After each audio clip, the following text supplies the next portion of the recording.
On the 24th and 25th of September in 1940, the Vichy French staged a bombing raid on Gibraltar, retaliating to events taking place on the west coast of Africa. Over the 2 days, more than 100 bombs were dropped on and around the rock. Timandra Slade tells this story through the eyes of soldiers who had escaped to Gibraltar. One of the houses that gets hit is a house called Lamorna, which is next door to the old GBC premises.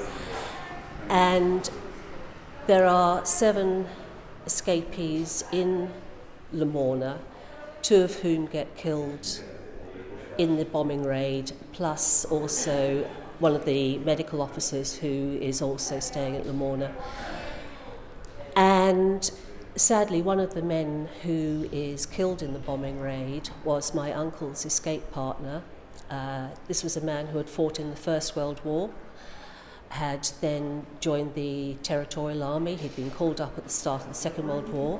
His peacetime role was bank manager of Barclays Bank down in Bognor Regis, a man of 40 with 2 married man with 2 young children. And he had sent a telegram the day before to say, "I'm on my way home," and he is then killed and he never returns home. And so this is a story all about the whole of the escape and the sad conclusion of it all. But Lamorna was not the only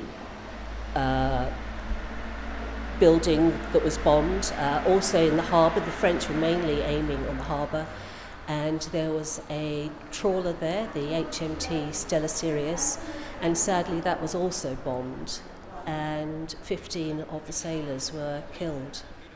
The tale is a very personal one, as she first discovered it in her father's journals from over 80 years ago. Although I knew a little bit about the story, my father died when I was quite young, so there's only so much you can tell a 10-year-old child about wartime, and it wasn't taught at school. So I knew that both my father and my uncle had written a journal, but it wasn't until my mother died in 2016 that I was able to go to do the house clearance, and I found a briefcase in the loft, and it contained the journal, the original maps, the address book, lots of correspondence, photographs.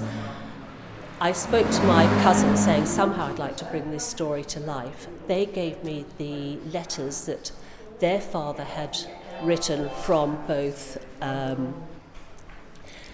the hospital, the German-controlled hospital in northern France, and also from internment camp in southern France. And I was able to put these 2 lots of papers together, do a lot of research, track down the children of a lot of the other escapees, and the more I uncovered, the greater the story became and the much more interesting story it became. The book is available to purchase at the Heritage Trust.